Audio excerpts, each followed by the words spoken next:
pemirsa, senang sekali saya Grace Blessing bisa kembali hadir menemani Anda dalam Komando Metro TV.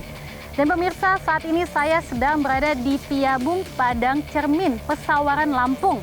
Saya berada di markas Brigade Infanteri 4 Marinir BS di Lampung. Namun bukan tanpa sebab Brigif 4 ini dibentuk. Rantai komando yang langsung dari Komandan Korps Marinir memposisikan Brigif ini memiliki nilai strategis yang sangat penting.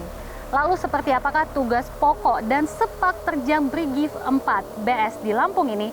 Berikut informasinya untuk Anda. Dari sekian jumlah kesatuan yang berada di jajaran Korps Marinir TNI Angkatan Laut, terdapat Brigade Infanteri 4 Marinir berdiri sendiri atau lazim disebut Brigadif 4 Marinir BS yang berlokasi di Piabung, Kabupaten Pesawaran, Lampung. Brigade Infanteri 4 Marinir BS membawahi 4 batalion dengan 2 batalion infanteri, yaitu Yonif 7 Raja Wali dan Yonif 9 Beruang Hitam yang berada di Pesawaran, Lampung. Sedang Yonif 8 Harimau Putih bermarkas di Langkat, Sumatera Utara, serta Yonif 10 berbasis di Batam, Kepulauan Riau. Meski setingkat brigade, Brigade Infanteri 4 Marinir BS ini memiliki keistimewaan. Mereka berbeda dengan satuan tempur militer yang lain. Rantai komando langsung dari Komandan Korps Marinir. Meski berada di Lampung, lingkup wilayah operasinya membentang hingga ke berbagai provinsi lain. Dari Lampung hingga Aceh, di bawah kendali Brigadif 4 BS. Bahkan satuan kompi marinir di Pulau Natuna dan beberapa peleton di wilayah terluar, terutama di wilayah perairan, masih dalam kendali Brigadif yang berjuluk Harimau Sumatera. Melihat perannya begitu luas, tentu ada peran penting dan strategis dengan berdirinya Brigade Infanteri 4 Marinir BS.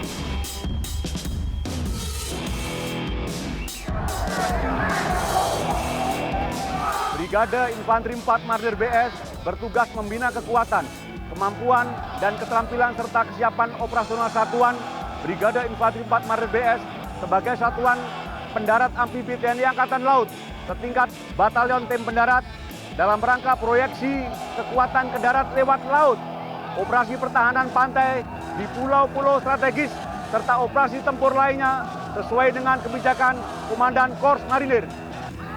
Brigade Infanteri 4 Marinir BS ini memang mempunyai suatu keunikan tersendiri. Yang pertama, pada Brigade Infanteri pada umumnya itu hanya mempunyai 3 batalion infanteri. Sementara untuk Brigade 4 ini mempunyai 4 batalion infanteri. Kemudian Brigade Infanteri 4 Marinir BS ini juga diperkuat dengan unsur-unsur dari kavaleri yang tidak dipunyai oleh Brigade Infanteri lainnya. Kemudian juga Brigade Infanteri 4 Marinir BS ini diperkuat dengan unsur-unsur dari Pasusla, yaitu dari Batalion Intai Amfibi Marinir.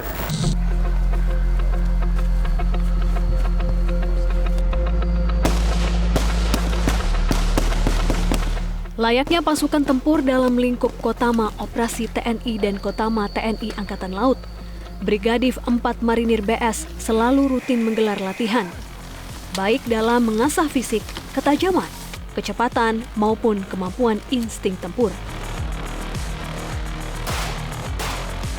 Agar mampu melaksanakan penugasan dengan baik, kami melaksanakan latihan secara bertahap, bertingkat dan berlanjut. Mulai dari latihan perorangan dasar dan lanjutan yang terdiri dari tembak tempur, ofensif maupun defensif. Lari lintas alam di medan pegunungan maupun di pantai, halang rintang dengan beban tempur, renang militer dengan beban tempur di kolam maupun di laut, dan juga mendayung perahu karet untuk melaksanakan infiltrasi sebagai pasukan pendarat.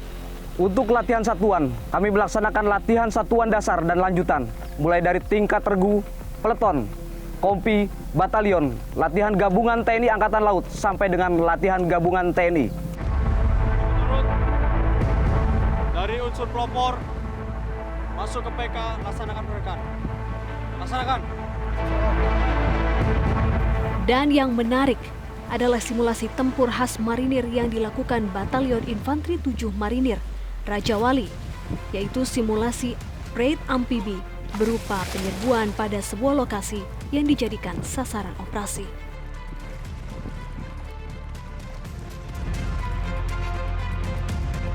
Dalam gelapnya malam, beberapa regu marinir memasuki wilayah pantai lawan dengan cepat. Diawali dengan 2 prajurit perintis melakukan infiltrasi dalam memastikan lokasi pendaratan di pantai yang akan dimasuki aman dan terkendali.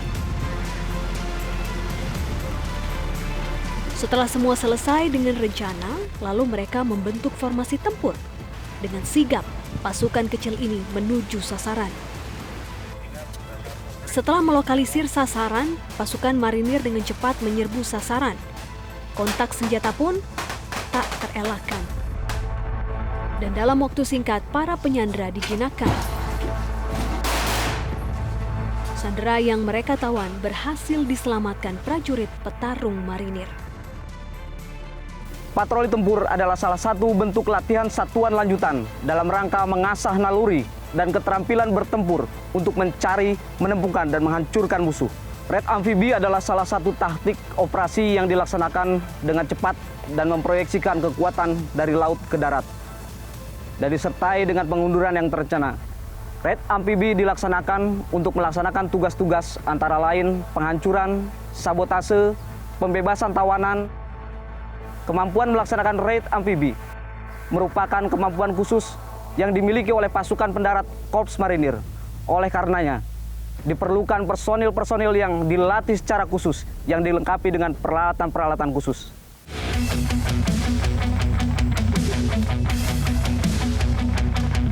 Jumlah personil lengkap, perlengkapan lengkap, amunisi 50%. Laporan selesai.